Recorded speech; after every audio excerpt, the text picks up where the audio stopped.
बोला छत्रपती श्री शिवाजी महाराज की जय। धर्मवीर छत्रपती श्री संभाजी महाराज की जय। इकडे लक्ष द्या कोल्हापूरकर. आपण हे जे खाली जे तलाव दिसतंय ना तुम्हाला, या तलावाची जी खोल आहे ना दादा, 32 फूट खोल आहे. आणि 32 फूट खोल आहे आणि यातलं कधीच पाणी आटलेलं नव्हतं सर. पण पहिल्यांदा पाणी आटलं होतं यावर्षी. पण पाणी आटलं आणि रायगडावरती पाऊस चालू झाला. 2 पावसातच पूर्ण तलाव भरून टाकलेला आहे. आता तलाव तुम्ही पाहताय 32 फूट खोल आणि याचं नाव गंगासागर का. महाराजांचा जो शिवराज्याभिषेक झाला रायगडावरती 350 वर्ष होऊन गेले. त्या शिवराज्याभिषेकाला काशीवरून बघा गागा भट्ट आली होती. तुम्हाला सगळ्यांना माहिती असेल, गागा भट्टाने 7 नद्यांचं पाणी आणलं होतं. पाणी आणलं, महाराजांना अभिषेक घातला आणि अभिषेकानंतर जे उरलेलं पाणी या तळ्यामध्ये सोडलेलं आहे. म्हणून याच्यावरती एक छोटीशी कविता रचली. गंगा, यमुना आणि नर्मदा यांच्या आल्या साऱ्या बहिणी, आले राज्याभिषेकासाठी पाणी, जले झाले तीर्थांचे घर, नाव तयाचे गंगासागर. 32 फूट खोल आहे दादा. आणि हा जो चौथरा आहे दादा, हा आपण उभ्यात, हे महाराजांचं सचिवालय, हा दप्तर काय सर, ऑफिस. आता आपण महाराजांच्या दरबारात जाऊया.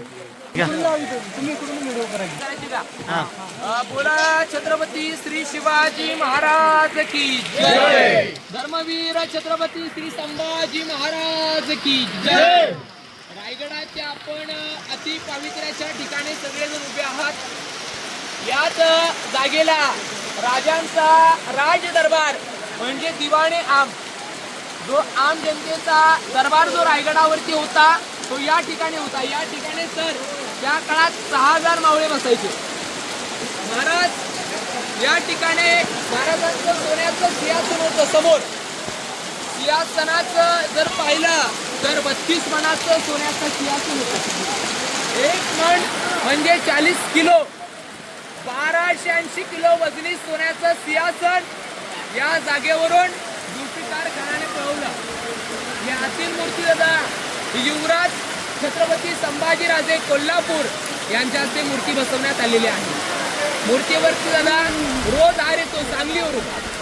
सांगलीवरून शिवप्रतिष्ठान हिंदुस्थान म्हणजे भिडे गुरुजी यांच्या मार्फत नित्यानेमाने पूजा होते. गेले 26 वर्षाचं कार्य आहे. आणि याच दरबाराचं तुम्ही छायाचित्र पोस्टर आपल्या घरामध्ये लावलं असेल. त्या पोस्टरमध्ये बघा एक इंग्रज अधिकारी महाराजांच्या समोर मुद्रा करताना तुम्ही पाहिला असेल. तो इंग्रज वकील होता. त्याचं नाव होतं हेनरी ऑक्सेंटन. आणि रायगडावरती शिवराज्याभिषेक दिनी चालत आला आणि या गेट समोर आहे दादा, त्याने 2 हत्ती पाहिले. 2 हत्ती आणि 2 घोडे पाहून इंग्रज अधिकारी आश्चर्यचकित पडला.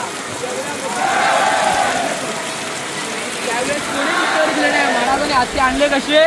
पण आता ते इतिहासकार काय म्हणतात, आपल्या महाराजांनी हत्तींची पिल्लं पालखीमध्ये आणली, पिल्लं आणली आणि गडावरती मोठी केली. या दरबारामध्ये महाराज छत्रपती होताना राजे शिवराज्याभिषेकाला पहाटे 5ला उठले, पहिलं स्नान केलं, आंघोळ केली, जगदीश्वराचं दर्शन केलं, आई भवानी मातेला राजाने साकडं घातलं आणि राजे नगार खाण्यातून आतमध्ये प्रवेश करणार. तर इथले सर 6000 मावळे एकदाच उठले. उठून राजांना त्रिवारी मानाचा मुद्रा झाला. पण महाराजांनी तो मुद्रा स्वीकारला. पण राजांच्या डोळ्यातून अश्रू अनावर झाले. राजांचं हृदय भरून आलं. भरून येण्याचं कारण काय होतं?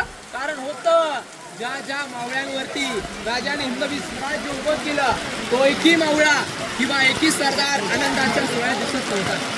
दिसत होत्या त्यांच्या विधवा बायका आणि त्यांची चांगली लेकरं महाराजांना सदैव दिसत होती. आणि त्यावेळेस राजांचं हृदय भरून आलं आणि राजे आऊसाहेबांना काय म्हणतायत, आऊसाहेब आम्ही जी पहिली पायरी चढतो आमच्या हिंदवी स्वराज्याची, दुसरी पायरी चढतो लाख मेले तरी चालतील, लाखाचा पोशिंदा काही मरता कामणे असे म्हणणारे बाजीप्रभू देशपांडे दिसत होते. तिसरी पायरी चढतो आधी लगीन त्या कोंडाण्याचं, मगच माझ्या रायबाचा असे म्हणणारे तानाजी मालुसरे दिसत होते. असे वीरांची नावं घेत राजे सुवर्णाच्या सिंहासनावरती आडू झाले आणि दरबारामध्ये एक ललकार झाले. आपल्याला शेवटला जे बोलायचं ललकारे असे, महाराज प्रौढ प्रताप पुरंदर क्षत्रिय कुलवतंश सिंहासनाधीश्वरा महाराजाधिराज राजे शिवछत्रपती श्री शिवाजी महाराज की जय. अशा प्रकारे ते राजांचा राज्याभिषेक झाला. दर्शन घेतलं इथलं, दर्शन घ्या, फोटो घ्या, मग आपण पुढे या.